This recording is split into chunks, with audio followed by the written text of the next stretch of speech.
Hey folks, Redding, California, and we're looking south. Guess it's time to put up the smoke screen, huh?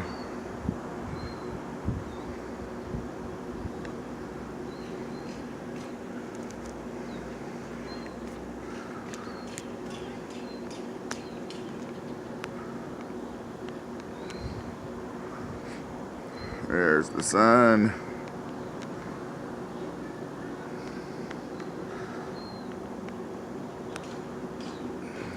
What are they doing this for?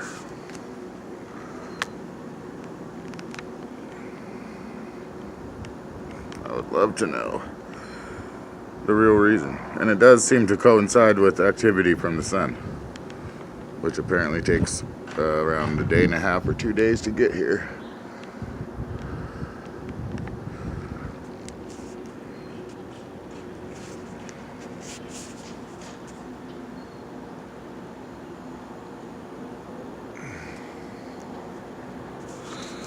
It's so bright I don't know if I'm getting good footage or not.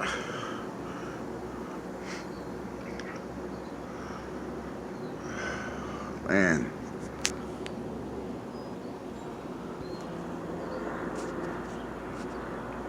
We gotta do something about this, folks. At least get the damn truth out of them. Thanks.